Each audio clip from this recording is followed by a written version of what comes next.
Hey, everybody, it's Natalie B. McKenzie with The Whole Woman, and welcome to this week's episode of Living Life Authentically with yours truly.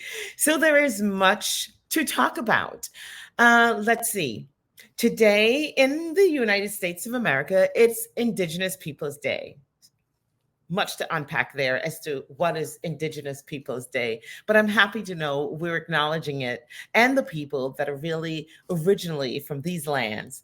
And we'll talk about that another time, but happy Indigenous Peoples Day. Yay! And outside of America, yet affecting us gravely. What happened this weekend in Israel, in the Gaza, the attack from Hamas? I cannot imagine anywhere where we can be comfortable with what has taken place. The lives that have been lost. I don't care about the politics. I care about the people. And you may remember years ago, I said, no matter who the mother is, no matter her racial or ethnic makeup, when she loses a child, the gut wrenching wailing, the pain that goes with that. And if we could all just stop for a moment and focus on the fact that we're killing each other and it's not going to get us very far, it's just going to be more war, generation after generation, day after day of no peace. So we're praying for the whole region and we're praying for all people in the Middle East. I pray that Hamas and those who are engaged there find it in their hearts to pause. I pray that the people of Israel pause and everybody starts thinking about what happens. An eye for an eye just leaves everybody blind. And we're just about there now. So let's back up. We're still praying for the people in Ukraine. We're hoping that common sense will prevail in that whole situation, because all these wars and rumors of wars and pestilence, natural disasters, maybe we want to check ourselves, but hey, that's another conversation. You're watching Living Life Authentically, and I'm Natalie B. McKenzie. And today we have someone I have waited a long time to have join us. And some of you, all of us know who David Boulay is, the Michelin star chef. He referred to her as the world's first triple threat in food and medicine. She's here today, ladies and gentlemen. She's Harvard-trained psychiatrist. She's a professional chef, graduating her culinary school's most coveted award, and a trained nutritional specialist. She is also an author. More importantly, she is a wonderful, gentle, kind soul. Ladies and gentlemen, our guest today founded and directs the first hospital-based nutritional psychiatry service in the United States. She's the director of nutritional and lifestyle psychiatry at Mass Gen Hospital in Boston. She's director of nutritional psychiatry there, and she is also on faculty at Harvard Medical School. Who am I talking about, ladies and gentlemen? None other than Dr. Uma Naidoo. Help me welcome Dr. Uma.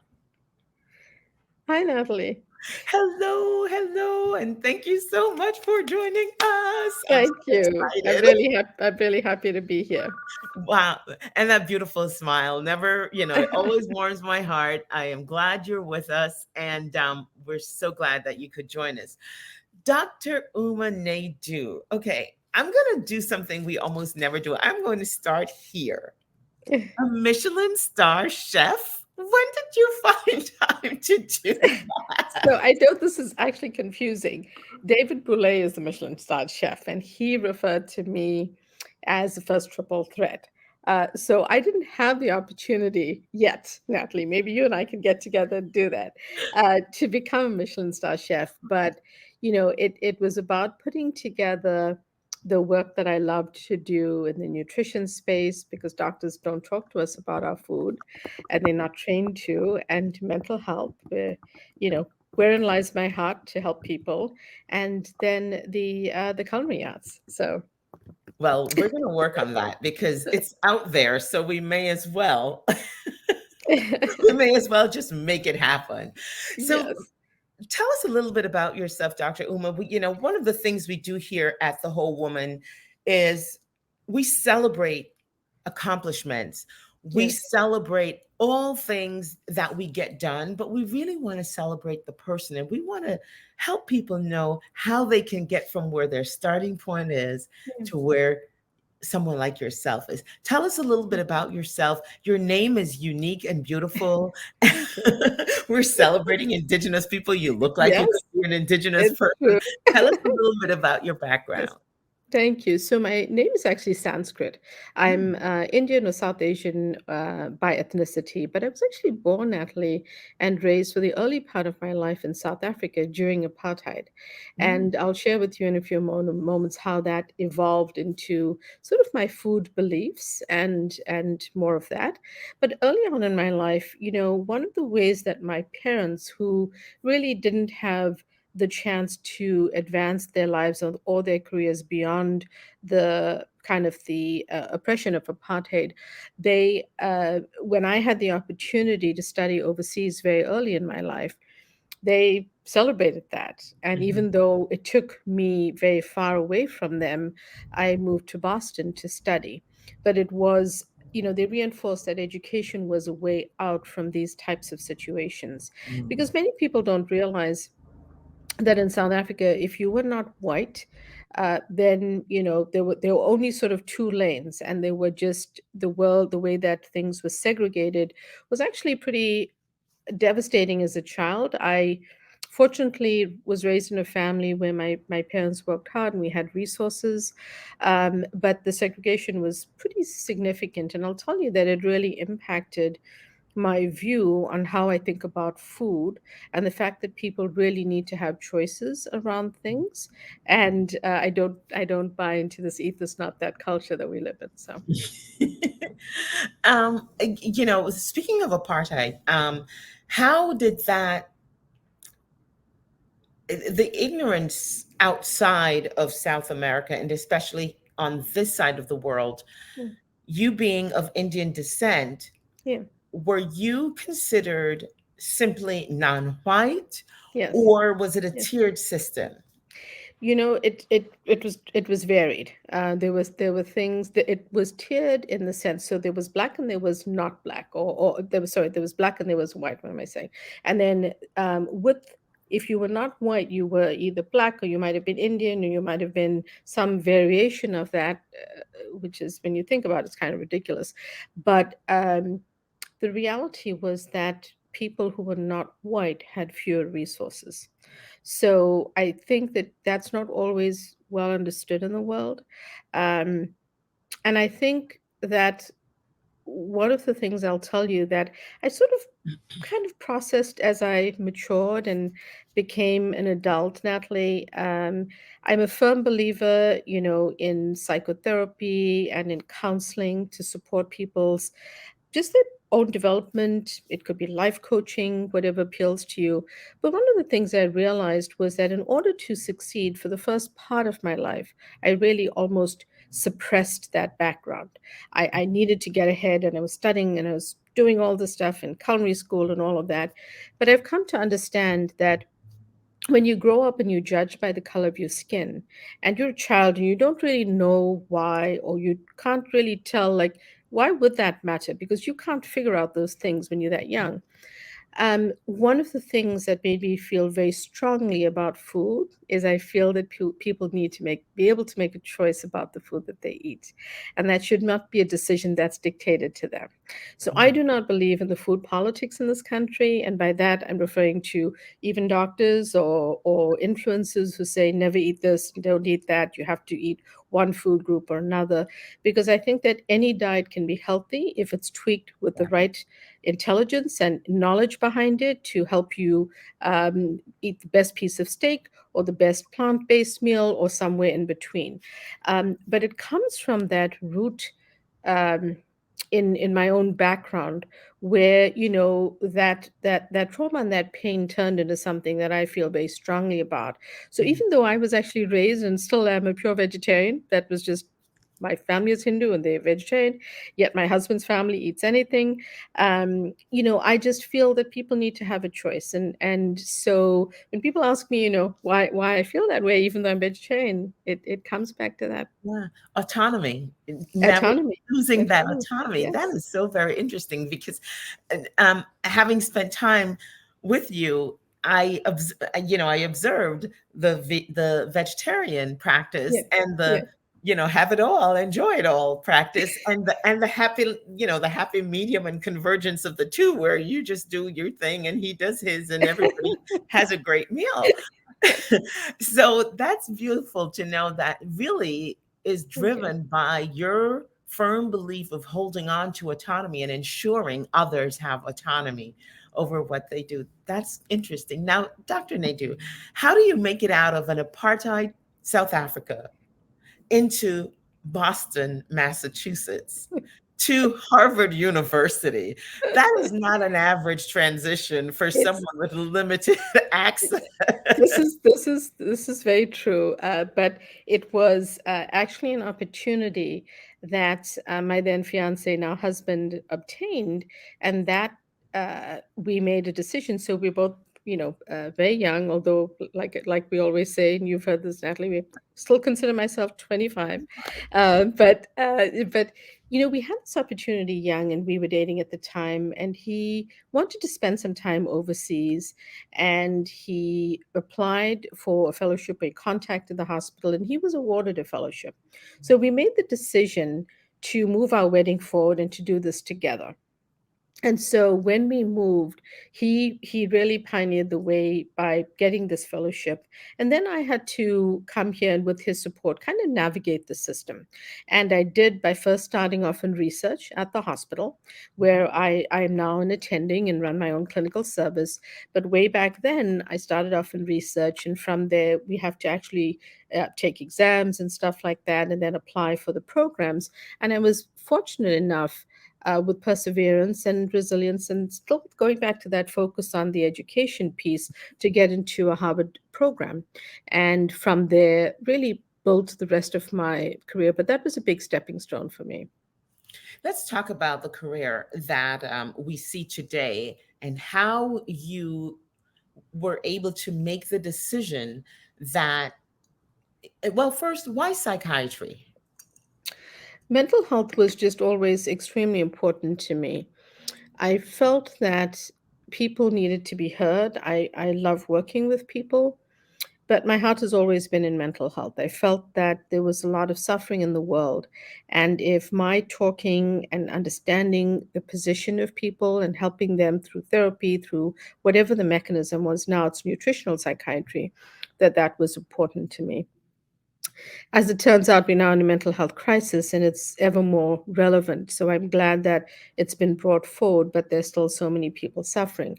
But alongside that core importance of where I felt mental health was the fact that nutrition was important. I grew up in a family, you and I have talked about this, eating delicious food, grandmother and aunts and older cousins who cooked, and being surrounded by really whole foods, foods that were either obtained from the garden or cooked fresh. And that was very much entrenched in me. And for the first time when I moved to the United States, I remember seeing donuts for breakfast, which in my culture and growing up were tea time treats, and seeing Pop Tarts, which were these convenience foods that I didn't realize was so terribly unhealthy. And so it was really a culture shock. But with all that said, these things definitely influenced me. And when I was first becoming a prescriber in psychiatry and learning about medications, I realized that here, my mentors are teaching me about all these horrible side effects of the medication. Now, they may be very important for some people because some people actually desperately need those medications to even keep alive because they may be so severely depressed. But they also have side effects, as do medications for chemotherapy, for example. Mhm. But no one was asking individuals whether they were exercising, what they were eating, what their lifestyle measures were that could counterbalance or counteract those side effects. And I thought that was a huge gap, which led me to explore the path that I'm in now. Wow. So, one of the reasons I'm so excited you're with us right about now is we're talking about domestic violence this month. We're Mm. talking about ADHD and ADD awareness and what's happening with our youth and our adults Yeah. that might be experiencing some of these symptoms and living with ADHD, Right. anxiety. Yes. And then we later on will talk about bullying. And Mm. all things I know fall under mental health. Yeah. What are Yes. some of the most basic things that you think are important as a professional for a healthy mindset for coping in Mm. today's world? At the start of the show, we talked about, the tragedy that's happened overseas. Yes. And Yeah. we're inundated by it. But in the meantime, Mhm. our neighbors are impacted Mhm. dearly. Just this morning, I spoke with a friend whose daughter is on her way flying home from Israel. Thank God she Okay. was not one of the victims. So it's not so far removed. How do Yeah. we cope? And you're so right, Natalie. It's never so far removed. We either know or have a loved one or have seen it in a different time in a different place in our own lives. I think that one of the most important things is that the medical system in the United States has distilled down our medical care to being defensive. So you go in and you need a problem treated, versus preventive, where you're working on your lifestyle every day to to wade off or stay away from certain problems. But also, it's really medication based because medication visits are reimbursed in mental health, Mhm. as a psychotherapy. But it's a system that I think really needs to be evolved, but it is what it is. So I think one of the things people need to understand is it's important to see a doctor and get a counselor. One of the things that's often overlooked in mental health treatment is having access to a counselor, because just talking therapy can help ease someone's pain, difficulties, problems with anxiety. But it's also other lifestyle things. I firmly believe in learning a breathwork exercise. Mhm. Pranayama yoga, which is breathwork yoga, but a simple, even a box breathing exercise that you can learn online, um, is a way to reset your body, your mind, and your spirit in a certain point. Say you're feeling very anxious, that's a good one. I also think things like exercise. I ask people, especially because I work in mental health, some people are very depressed and they can't move. They don't want to go to the gym. Can they walk their dog? Can they go to get the newspaper? Can they walk to get a cup of coffee? Get them moving, because some form of movement or exercise can actually help with your endorphins, help you feel a little better. 20 minutes on a treadmill, doing a dance class, a Zumba class, something like that can help you. Having a mindfulness practice, whatever that may be to you. It may be for someone a prayer, it may be a yoga or some other form of meditation for someone else, but some mindfulness practice that centers you, that helps you feel grounded, that helps you contain and help yourself through a difficult moment. Even something like hydration. Mhm. Keeping hydrated can fend off a low mood and actually fend off anxiety, because dehydration can lead to panic in certain instances, or even a low blood sugar. So making sure that you're eating regularly and you're having healthy whole meals, even if you are an intermittent fast or whatever pattern you follow, but making sure that you're eating whole foods nutritiously is helpful, because a low blood sugar can make you feel anxious. So it's not just one thing, it's the things that I mentioned and more, including good sleep. So all of it matters. Uh, Dr. Naidoo, your first book, which was published a few years ago, is called This Is Your Brain on Food. Um, I am fascinated by it because I have long since believed that food is either medicine or poison, that it's either life Yes. giving or Mhm. it's deteriorating. And so this book, I I think I dropped it on the floor because I'm always scanning through, I'm always looking Thank at you. it. And Yeah. then you address certain things. You talk about PTSD and, ADD, ADHD, so many issues that we find overwhelming, or we think there's no way to fix it, no Right. way to solve it. But the truth is, our body is telling us something we're putting in Mhm. not interacting well with us. Talk Yes. about food chemistry. Let's talk about how the chemistry of our bodies and the chemistries of what we put in, just Mhm. like drugs, just, whether it's Yes. prescribed drugs or um, illicit drugs. Can Mhm. we talk a little bit about that? Sure. The first thing I like to ask people, Natalie, is, what happens if you have a headache? Sometimes you have a really severe headache, and it's not the kind that you take a walk, you lay down, and it'll go away. You actually need to take a pill of some kind. So I usually ask people that, and they say, "Well, I'll get a glass of water and I'll take a headache pill." And I say, "Well, that's interesting because the pain is in your head, right?" And they're like, "Yeah, but I always take a pill for it." Well, think about food in the same way. We eat food, we chew food, we digest food, it goes to our stomach. It doesn't only work in the digestive tract or the rest of our body. It doesn't just help us build muscles or gain fat or whatever it might be. It also impacts the brain. And that is because the science around the gut brain connection is hugely important as one of the mechanisms in nutritional psychiatry, meaning that the gut, and the brain are connected. They arise from the exact same cells in the human embryo. Then they divide up to form these two organs. And then these two organs remain connected by a nerve called the vagus nerve, which allows for two-way messaging between these two organ systems. And the messages are usually chemical, like neurotransmitters, things like serotonin. Now, you've heard of a medication like Prozac. It's a selective serotonin reuptake inhibitor, an SSRI. But 90 to 95% of serotonin and serotonin receptors are actually in the gut. So when you start to put those factors together, you realize that we're eating food, it's getting digested. There are trillions of microbes in the gut, which is they're largely contained in the large colon or the large intestine.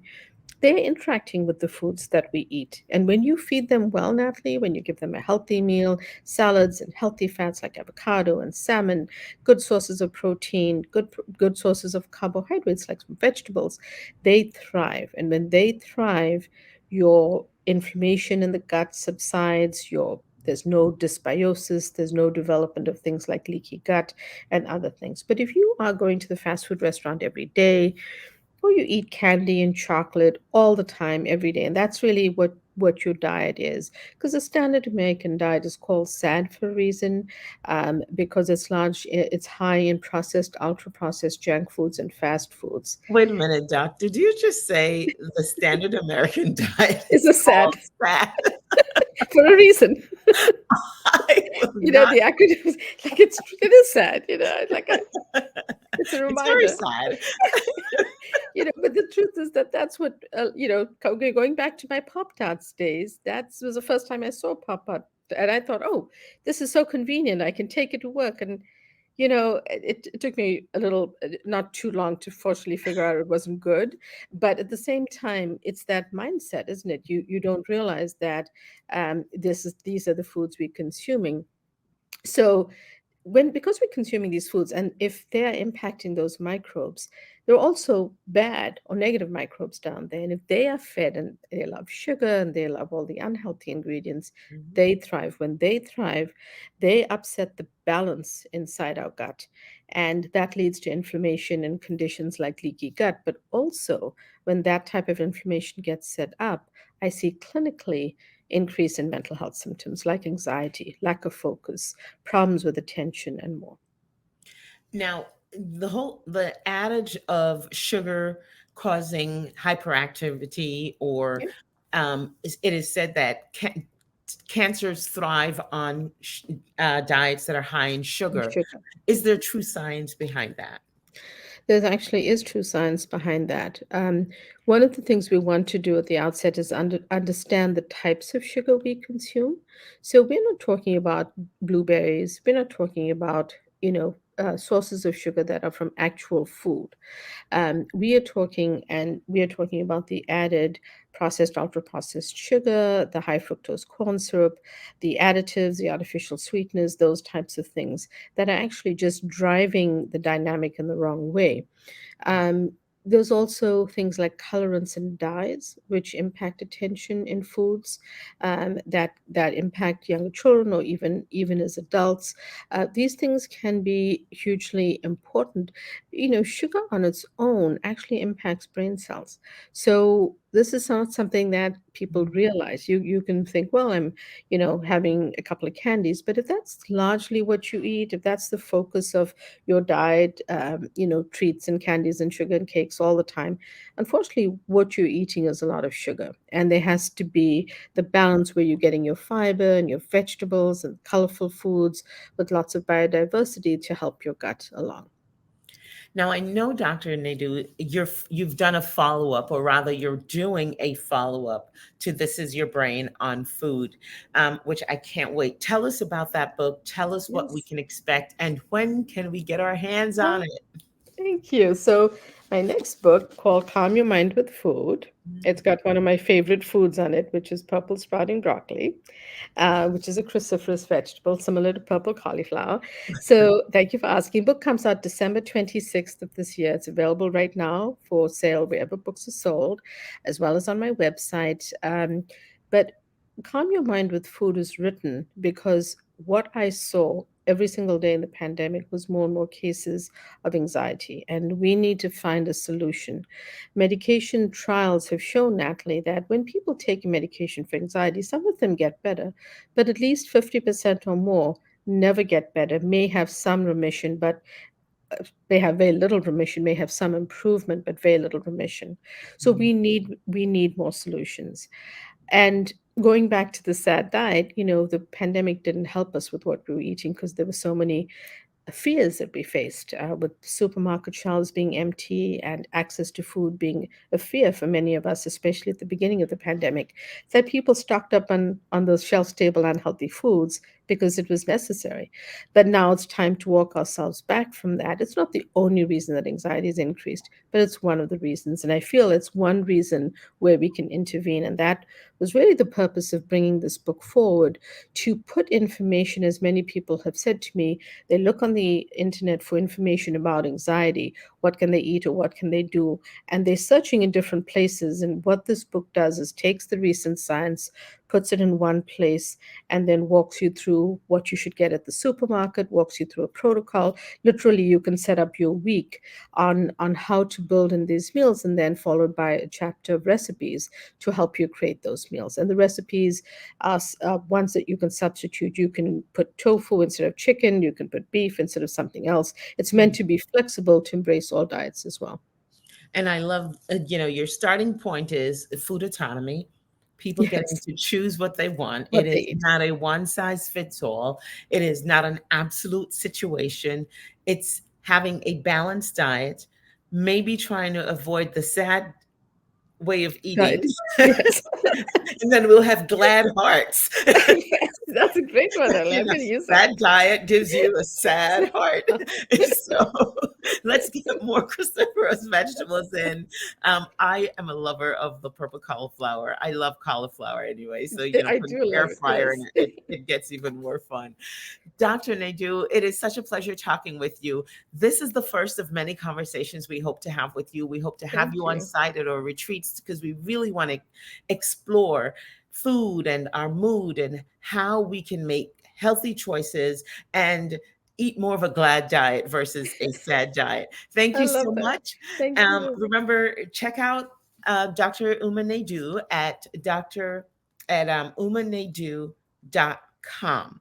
And you'll be able to find all her resources available there. Her books are on Amazon. My favorite for now is This Is Your Brain on Food. It's always at my fingertip. I also Thank have it you. electronically. And then we have Calm Your Mind with Your Food coming up December 26th. So it is a great holiday gift. If you're thinking about me, feel free to buy me a few copies and send them over. I'll have one in my briefcase, one in the car, Thank you. one at my bedside. Thank you so much. We still look forward. How can we stay in touch with you, Dr. Naidoo? Thank you so much, Natalie. It was always lovely to talk with you. Follow me on social media. Sign up for my newsletter. Every week, I send you an educational newsletter with food, how to use it, how to cook it, and facts behind it. So, what's the science behind it? And you can sign up at umanaidoomd.com, and social media right as you can see, at DRUMA And my website also has courses and a way to buy the book. When you buy the book, you actually get my course built in. So the book will come to you in December when it is ready to be published. But you, in the meantime, get a free chapter as well as some resources that can help you on your anxiety journey until you actually get the book in your hands, including the course. Excellent. So, how about a very nutritious way to approach combating anxiety? I'm all for that. I do not think drugs are the answer. Thank you so much, Dr. Naidoo. It is a Great. pleasure having you. We look forward to seeing you soon. Ladies and Thanks so gentlemen, we've much. been talking with Dr. Uma Naidoo. Not only is she a nutritional psychiatrist, she is an author, she is a chef, and a beautiful soul. Well, I was so excited at the top of the show. I forgot to tell you today's episode and everything this fall season is brought to you courtesy of Diageo North America. Thank you, Diageo. And remember, drink IQ is very important. We want to drink responsibly. Well, I'm kind of hanging out today. You see the shoulder and all that sexy swankiness. Yep. And all the glitter and spanks. And I'm going to, yeah, all that fabulous. Thank you, Hope Wade. You have been popping with the fashions, and I am loving the looks. I'm appreciating it. Check out our social media for more details on how you too can look glittery, fabulous, and shimmery by Hope Wade. You've been watching Living Life Authentically. I'm Natalie B. McKenzie. I've got so much to share with you. Remember, sign up for our newsletter and get ready, get ready, get ready. Guess what's coming? Our annual fundraiser and toy drive will be on December 3rd. Much more to share on that. Tickets will be available soon. I wish you enough life to live, enough joy to give, enough love to share. I wish you enough. Good night.